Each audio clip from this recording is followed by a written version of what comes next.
alladzina hum fi salatihim khashi'un. Syarat pertama, kalau ingin mendapatkan surga Firdaus tadi dan kebahagiaannya diturunkan ke bumi, dibawa sampai mati, masuk ke alam kubur lebih bahagia lagi, maka amalan pertama untuk melatih menguatkan iman itu, coba berlatih untuk menunaikan sholat dengan khusyuk. Kalau Anda kerjakan benar sholat ini, maka apa yang Anda dapatkan? Teman-teman ingat betul, saya mau tanya sebentar. Keabadian yang abadi disebut dengan sa'id. Kalau kita ingin turunkan ke dunia percikannya, kita dapatkan usahanya disebut dengan apa? Masih ingat? Aflah itu kalau didapatkan, kata dasarnya apa tadi? Falahun. Lihat baik-baik. Kata Allah dalam Al-Quran tadi, kalau ingin mendapatkan falahun, amalan pertama sholat. Makanya ketika dipanggil sholat, kalimat falah dilekatkan pada panggilan sholat. 5 kali diingatkan. Begitu muadzin kemudian azan memanggil Anda, hayya 'alas shalah. Anda bertanya, ya Allah kenapa kami mesti sholat? Dijawab, hayya 'alal falah. Yuk, ayo. Yang sejati datang sini. Belum dapat sujud, belum dapat ruku, saya berikan. Makanya ketika orang sholatnya benar, dia akan mendapatkan 5 keutamaan. Saat di dunia nih, belum ke akhirat, 5 keutamaan yang tidak diberikan pada orang yang tidak sholat. Atau orang sholat tapi sholatnya nggak khusyuk. Sebab syarat mendapatkannya khusyuk. Alladzina hum fi sholatihim khasyi'un. Bukan alladzina hum fi sholatihim saja, tapi ada kalimat khasyi'un. Artinya yang tidak khusyuk saja nggak akan dapat, apalagi yang nggak sholat. Apa yang 5 ini? Lihat baik-baik. 1. Orang yang sholatnya benar, pertama kali sebelum mendapatkan kebahagiaan hakiki dari Allah Subhanahu wa Ta'ala, akan dirubah dulu perilaku hidupnya menjadi perilaku yang lebih baik. Kalau orang itu sholatnya benar, maka sholat itu akan melatih dia untuk berubah, bertransformasi jadi orang baik. Itu ada di Quran surah ke-29 ayat ke-45. Innas sholata tanha 'anil fahsya'i wal munkar. Sumber keburukan cuma 2, kalau bukan fahsya itu munkar. Maaf, pornografi, porno aksi, LGBT, kata-kata jorok, kotor itu fahsya. Di orang sholat kata Allah, mustahil berkata-kata kotor. Orang sholat tidak akan pernah mencela. Orang sholat tidak punya kata-kata jorok. Jadi kalau ada sekarang orang yang sholat senang mencela orang lain, itu berarti ada masalah dalam sholatnya. Dan dia belum dijamin sebagai ahli surga terbaik. Dan hidupnya nggak bahagia. Nggak bahagia. Aneh nih. Sholat tapi senang celah orang. Aneh. Aneh. Yang paling bahaya adalah menikmati celahannya. Itu yang paling aneh. Anda ngaji. Anda ikut taklim. Taklimnya sesuai Quran, taklimnya petunjuk sunnah. Anda sholat, anda puasa, tapi Anda masih senang mencela orang lain dan menikmati celahan itu. Kalau nggak mencela, kayaknya nggak komplit kehidupan. Maka ada yang salah dengan ibadah Anda. Ada yang keliru. Karena mustahil taat bertemu dengan maksiat, itu mustahil. Mungkar, keburukan yang diingkari oleh hati, sumbernya nafsu perut dengan akal. Bohong, mencuri, menipu, membunuh, merampok, membegal, mabuk dan sebagainya. Itu namanya mungkar. Orang sholat gak mungkin mengerjakan mungkar. Jadi kalau sholat kita benar, cukuplah Anda sholat, maka Anda akan jadi orang baik. Makanya kata Nabi, Anda punya anak dari kecil ajarin sholat. Sholat kalau naik jadi balik, kerjakan terus. Kasih pelajaran membuat dia mengerti. Kalau masih susah, berikan pelajaran. Ini sering diterjemahkan dengan memukul. Mukul di Arab beda dengan konteks mukul sekarang. Mukul di Arab tuh ngasih pelajaran supaya ngerti. Anda bisa terjemahkan dengan konteks lain. Uang jajannya tahan, yang kesukaannya simpan dulu. Bisa dengan konteks kekinian, tapi poinnya, kenapa anak Anda dari kecil ajarin sholat, sampai kenalkan dengan masjid, ajari 3 tahun bawa ke masjid, kenalkan dengan masjid, gak ada masalah lari-lari itu sebelum waktu sholat. Kenalkan dulu. Dulu orang-orang tuh begitu, sebelum waktunya dikenalkan, jalan, begitu lari, biarin dulu. Setelah itu diberi pengertian, nah ini bukan tempat berlari, yang berlari di sana nanti, yang di sini nanti akan ada orang-orang baik semuanya. Terus Anda lihat berbaris, baris rapi. Kalau pengen baik, ikutan baris nanti. Terus nanti ada yang mimpin di depan, namanya imam. Imam itu siapa ya? Tetangga kita bukan yang Pak Imam, bukan. Kalau tetangga kita namanya Imam S. Arifin. Kalau yang ini imam sholat namanya. Imam sholat itu nanti akan pimpin menyembah Allah. Allah siapa ya? Allah itulah yang memberikan ayah rizki. Allah itu yang memberikan ayah rizki sehingga bisa beli tobot buat kakak, beli robokar poli, ini yang poli, ini yang embers, ini yang heli, ini dulu kakak semuanya tuh yang kasih Allah. Nanti kalau kakak bagus bisa ikut rapi di sini, Allah akan senang, akan ditambah lagi oleh Allah. Oh begitu ya, datang begitu caranya. Ini bukannya waktu sholat belum dikenalin tadi bawanya main-main di masjid. Bahkan ada yang agak repot lagi, di rumahnya susah diatur, dibilang, kamu ini susah diatur, main sana ke masjid, disuruh main, ya main di masjid. Yang salah bukan anaknya, orang tuanya. Apa rahasianya anak itu disuruh ke masjid, suruh sholat? Rahasianya, begitu anak itu sholat dengan baik, maka dia akan tumbuh jadi anak baik di kemudian hari. Itu maksudnya. Nah, sekarang saya agak bingung ini. Pendidikan TK sekarang salah sih? Enggak, cuma saya agak bingung mikirnya. Ini anak belum diajarin sholat, dan diajarin manasik. Itu bagaimana cara berpikirnya Ferguson? Agak repot saya mikirnya tuh. Ya, walaupun salah sih enggak, cuma saya bingung gitu. Kenapa nggak dikerjakan tahap yang pertama dulu? Tangga itu kan berurutan. Nggak bisa Anda lompat langsung ke 5. Kan 1, 2 belum terlewati. Jelas ya? Nah, ini gambarannya. Sholat nih. 1 pasti baik. Jadi kalau sekarang sholat, lisan belum baik, mata belum baik, sampai ke kaki, berarti ada yang salah sholatnya tuh. Ada yang nggak tepat. Tangan sembarangan, snack orang ambil. Awas. Suruh sendal orang, mau wudhu nggak ada sendal, pakai sendal orang. Udah bilang belum? Kehujanan pakai payung orang. Udah bilang belum? Ya kan gampang Ustaz, ini kan juga mungkin diikhlaskan karena Allah. Ya ikhlas, cuman pakainya belum minjam. Bagaimana kalau sedang pegang payung itu keluar, Anda meninggal? Nah, coba mikirin ke situ. Coba ke kantor, kalau didorong proyek yang gak jelas, minta tanda tangan, pikir lu bagaimana kalau meninggal. Kemarin saya sama teman-teman artis, saya katakan begini, Anda ya, kalau Anda mengaji dengan saya, jangan pernah menerima peran maksiat. Walaupun itu sekedar adegan, tapi itu maksiat. Kalau bayangkan ketika Anda memerankan itu, Anda diwafatkan oleh Allah Subhanahu Wa Taala.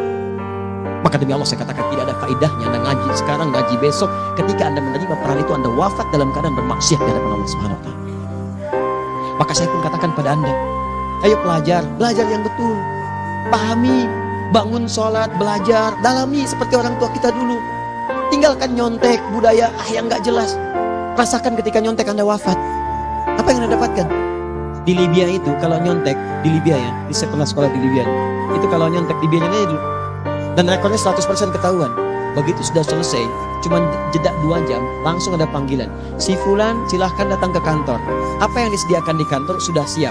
Anda diberi waktu 2 jam dari sekarang, siapkan beres-beres koper Anda. Di sini tertulis Anda akan pulang. Tiketnya sudah lengkap, dikawal 2 orang. Dituliskan di situ anak ini nyontek, gak boleh kembali ke sini. Libya. Gak ada zero tolerance bagi yang seperti itu, keluar. Kami gak terima di sini. Harusnya begitu. Gak ada faedahnya. Yang kita butuhkan amalan dari ilmu, bukan nilai-nilai itu sementara. Gak ada. Sudah. Nah ini akhirnya begini kualitasnya nih. Tertulis di ijazahnya bagus, cum laude, IPK-nya 4, tapi gak ada aplikasinya. Yang pintar banyak. Kita butuh yang baik, pintar yang baik. Sekarang yang pintar banyak, kepintarannya dipakai untuk nipu orang. Itu yang bahaya. Ahli hukum banyak yang dihukum. Ahli ekonomi tidak bisa mengangkat perekonomian. Apa yang salah? Apa yang salah? Ini yang jadi persoalan. Tapi dasar manusia, begitu di sidang mulai pakai peci, pakai baju koko, pakai tasbih, dan pakai kerudung. Luar biasa. Nih, 2. Orang kalau sholatnya benar, Allah akan berikan ketenangan dalam jiwanya. Tenang hati. Jangankan musibah kecil, musibah paling besar pun tenang aja dia. Tenang, dia paham rumusnya. Allahu Akbar. Turun Quran surah ke-13 ayat ke-28. Ala bidzikrillahi tatmainnul. Yakinkan pada dirimu, zikir kepada Allah membuat hati tenang. Di antara turunan zikir amalannya adalah salat. Dari mana taunya? Quran surah ke-20 ayat ke-14. Innani anallahu la ilaha illa ana fa'budni wa aqimis salata li dzikri. Saya Allah, kata Allah ke Nabi Musa. Tidak ada Tuhan selain saya, sembah saya. Bagaimana menyembahmu ya Allah? Tunaikan salat sebagai zikir kepada saya, zikir. Nah, maka kalau Anda sedang tidak tenang, ayo ke masjid. Banyak zikir itu, baca Quran zikir. Quran surah 15 ayat 9. Inna nahnu nazzalna dzikra. Kami turunkan Al-Quran sebagai zikir. Jadi kalau Anda sedang baca Al-Quran, Anda sedang berzikir. Ibu kalau sedang gak tenang, Bu, gelisah, gak enak, gak usah mengeluh, apalagi bikin status gak karuan. Ibu wudhu, ambil mushaf baca. Begitu sedang baca ada ketenangan dalam jiwa. Berdoa, zikir. Kalau sedang gak tenang, besok ada proyek, doa dulu. Doa itu memberikan ketenangan. Makanya doa disebut dengan zikir. Quran surah ke-7 ayat 205. Wadhkur rabbaka fi nafsika tadarruan wa khifatan wa dunal jahri minal qaul. Ayo berzikir, minta kepada Allah dengan segenap jiwamu, mohon dengan penuh ketawaduan.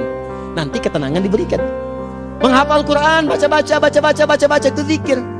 Quran surah ke-54 ayat 17, 22, 32, 40. Walaqad yassarnal Qur'ana lidzikri fahal min muddakir. Menyebut nama Allah, Al-Asmaul Husna itu zikir. Sedang ada persoalan, ya Allah, ya Allah, ya Allah, ya Rahman, ya Rahim, ya Malik, ya Qudus, ya Allah, ya Allah, ya Allah, ya Allah. Zikir.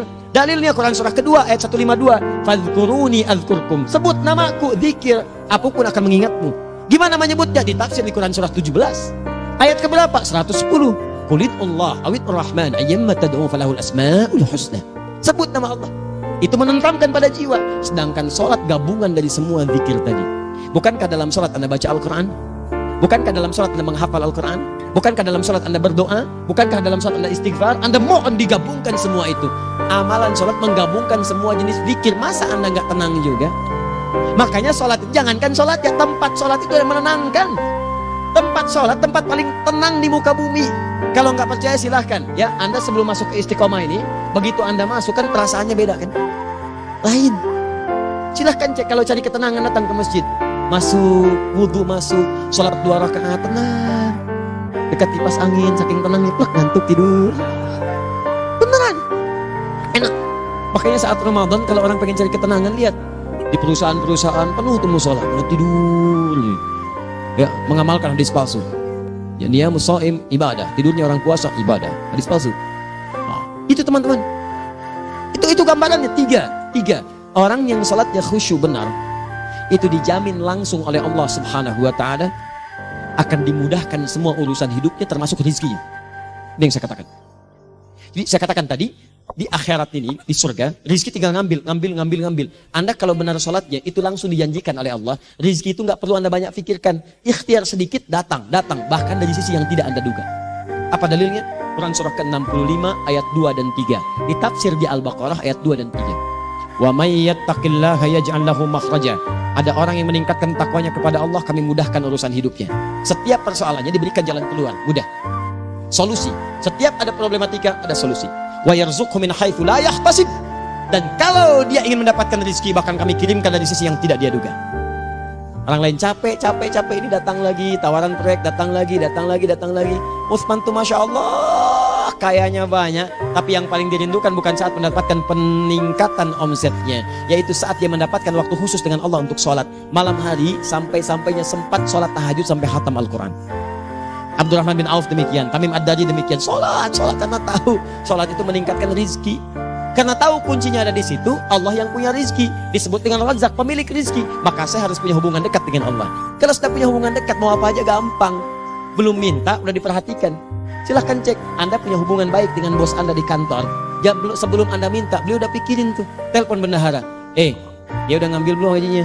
Belum Pak, tambahkan bonus sekian. Kenapa? Karena dia mengawasi Anda. Allah maha tahu dibandingkan dengan bos Anda. Mendekat kepada Allah semua diperhatikan oleh Allah. Siapa orang takwa itu? Kalimat takwa pertama di Al-Quran Al-Baqarah ayat 2, amalannya ayat 3. Dzalika al-kitabu la raiba fihi hudan lil. Siapa mutakin itu? Ayat 3-nya. Alladzina yu'minuna bil ghaib wa yuqimunas shalah. Gampang. Kalau pengen mudah hidupnya gampang. Biaya nggak mahal, tenaga nggak banyak. Tingkatkan takwa. Jadi kalau hidup Anda masih susah, di kantor champion, di rumah tangga bermasalah terus, atau sebaliknya, maka boleh jadi kalau gelar Anda tinggi, harta Anda banyak, tapi selalu punya masalah. Bukan Anda kurang hebat, bukan Anda kurang kedudukan, bukan Anda kurang kaya, Anda kurang takwa. Dan yang paling dahsyat, mungkin sholat Anda belum berkualitas. Orang yang sholatnya benar, khusyuk dia, bahkan saat sholat itu kalau dia minta, maka seketika doanya akan dikabulkan. Tanpa diskusi, langsung seketika. Contoh, Quran surah ketiga, ayat 38-39. Demi Allah saya katakan, Nabi Zakaria punya masalahnya pelik. Sudah berumah tangga, istrinya divonis monopos, maaf bahkan mandul. Gak mungkin punya keturunan. Maka apa yang beliau kerjakan? Secara singkat beliau sholat. Begitu sholat minta kepada Allah. Hunalika da'a Zakaria rabbah. Di mihrab itu beliau bermohon kepada Allah. Bermohonnya sambil sholat.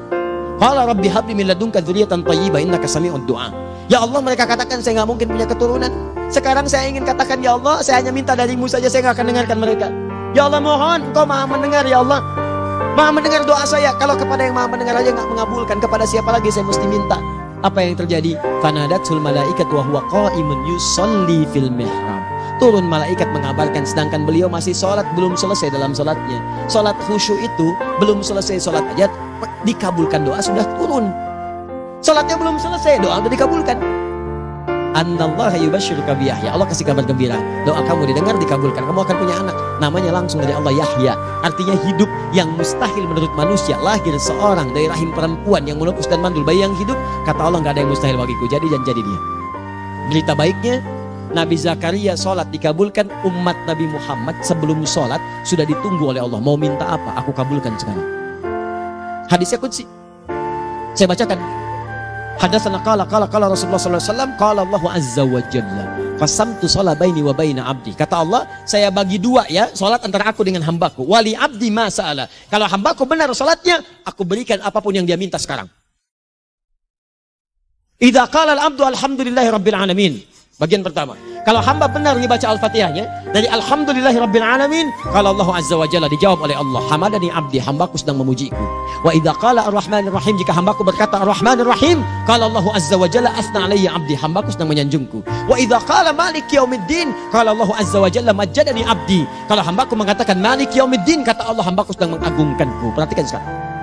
Wa idza qala al-'abdu iyyaka na'budu wa iyyaka nasta'in, jika hambaku berkata sekarang, ya Allah, kami sekarang ibadah, sholat menyembahmu, dan kami sekarang sedang punya masalah, kami hanya minta tolong kepadamu ya Rabb.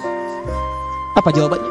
Beda dengan sebelumnya. Kata Allah, hadza baini wa baina abdi, inilah perjanjian pada aku dengan hambaku. Wali abdi, kalau hambaku benar khusyuk sholatnya sampai detik ini, baru sampai Al-Fatihah itu pun belum tuntas. Baru sampai Al-Fatihah itu pun belum tuntas. Kalau benar bacaannya, betul sholatnya dari takbir sampai dengan selesainya, sampai ayat itu, iyyaka na'budu wa iyyaka nasta'in, kata Allah, masalah apapun yang dia minta sekarang, aku akan kabulkan. Besok saya kasih rahasia. Yang di KBP ada awal pembuka di awal sebelum Al-Fatihah, yang kalau Anda benar bacanya, itu pengantar kepada pengabulan doa di Al-Fatihah. Apa itu? Besok. 5. Yang kelima ini yang paling diharapkan, dan ini penutup dalam kajian kita malam ini. Teman-teman sekalian, perhatikan baik-baik. Jika Anda benar mengerjakannya, maka Allah akan jamin langsung Anda akan mendapatkan kesuksesan dan kebahagiaan di semua aktivitas Anda. Kalau jadi suami, suami yang sukses, rumah tangga yang bahagia. Kalau jadi pegawai, pegawai yang sukses, dan di kantor bahagia. Masih ingat? Kesuksesan yang menghadirkan kebahagiaan, konteksnya dunia disebut dengan falah, dipegang disebut dengan aflah. Dikembalikan lagi ke atas, ke surah ke-23 ayat 1 dan 2. Qad aflahal mu'minun. Apa amalannya? Alladzina hum fi salatihim khashi'un. Persoalannya, kalau Anda sholat belum mendapatkan satu di antara 5 ini, apa masalahnya? Pertama masalahnya, kata Al-Quran, boleh jadi yang sholat itu belum khusyuk. Apa itu khusyuk? 2 maknanya, dan saya tutup di sini. Apa yang 2 itu? 1, kebanyakan orang sholat masih membawa dunia dalam sholatnya. Makanya kalau pengen khusyuk, kata Allah, maka Anda rasakan akan bertemu Allah. Rumusnya Quran surah kedua ayat 45-46. Rasakan secara singkat, mungkin itu sholat terakhir yang Anda akan kerjakan dalam kehidupan. Mungkin di sholat itu Anda wafat. Kata Allah, alladzina yadhunnuna annahum mulaqu rabbihim. Orang khusyuk itu sudah kelihatan dari sebelum sholat, dia sudah merasa persiapan menghadap Allah. Persiapan ke manusia aja, dia sudah siap-siap, mandi dulu, ganti pakaian, pakai parfum, macam-macam dan sebagainya, hanya memenuhi undangan manusia. Allah mengundang Anda 5 kali dalam sehari. Ya maaf, mengabulkan doa Anda, mencukupkan kebutuhan, menyembuhkan kalau sakit, disiapkan Anda. Harusnya apa? Penampilan sempurna. Kata Quran, orang khusyuk itu kelihatan sebelum sholat, pakaiannya kelihatan.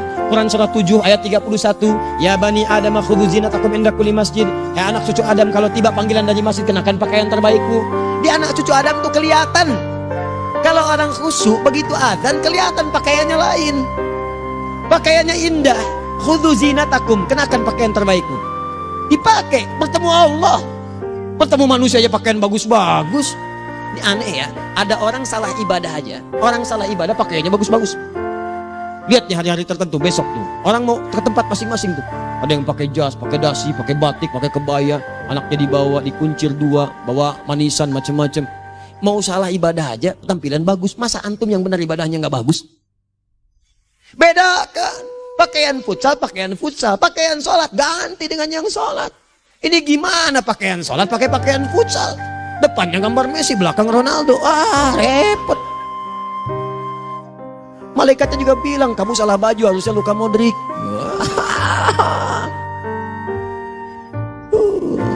Apalah saya.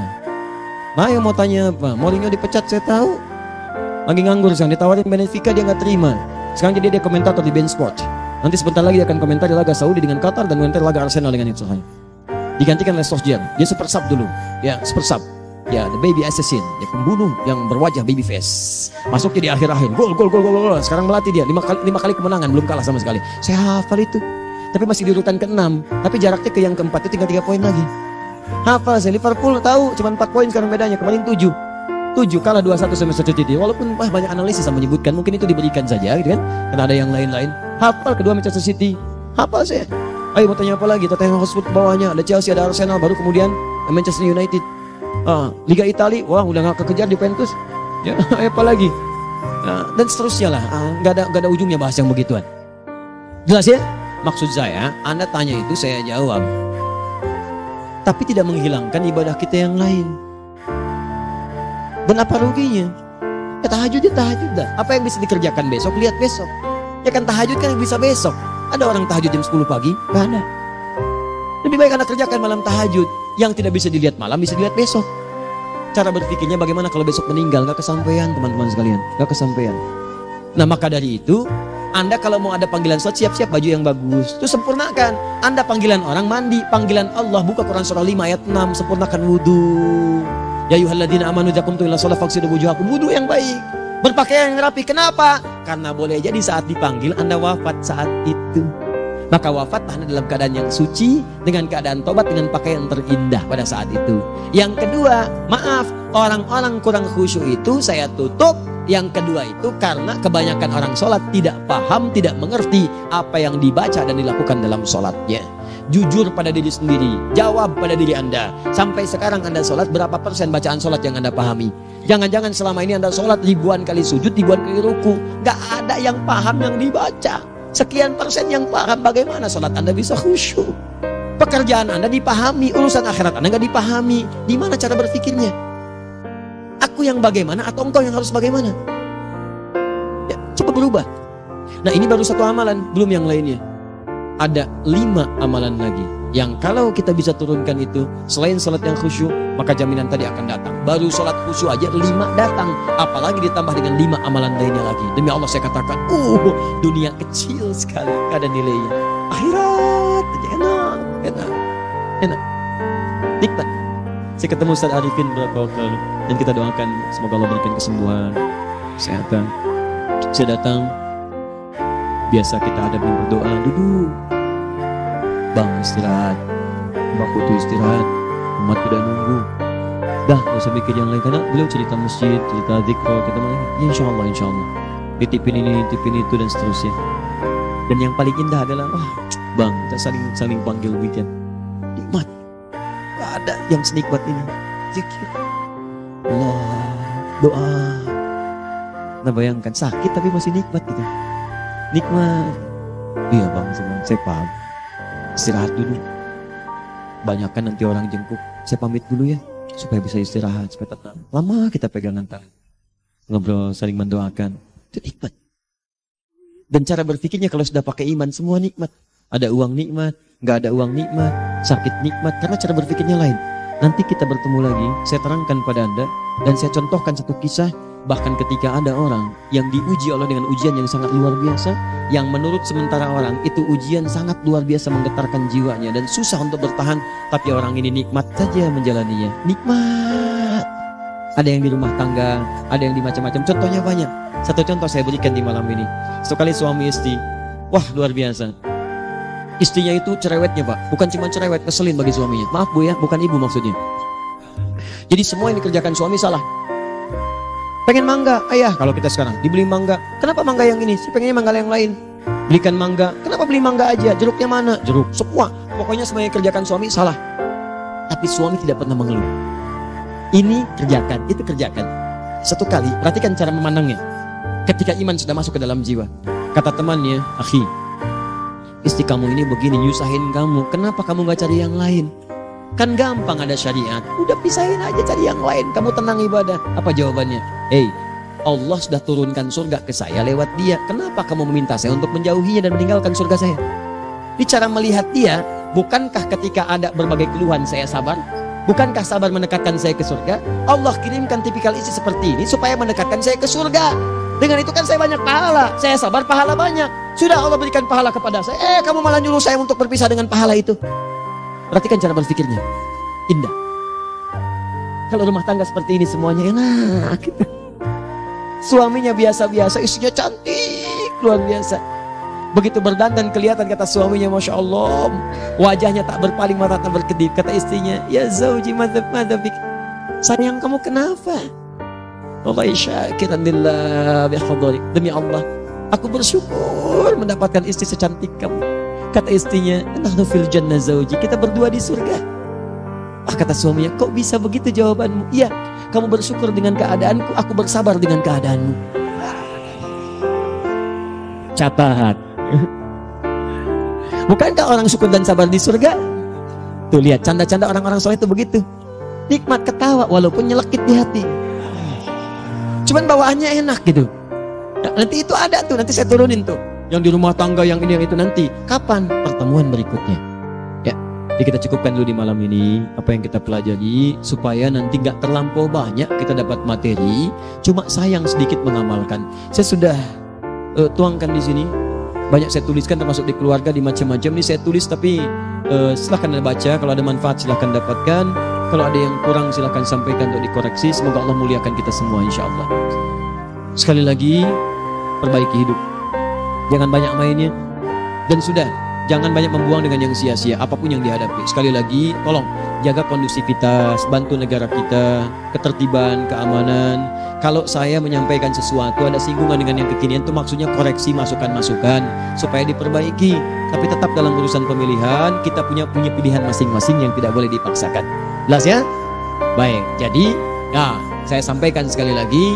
Pertama, pilih mana? Anda dipaksa harus ikut, atau yang kedua, kita bebas memilih sesuai dah.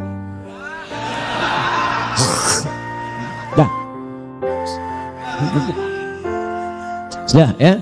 Jadi kita akhiri, subhanakallahumma bihamdika asyhadu an la ilaha illa anta astaghfiruka wa atubu ilaik.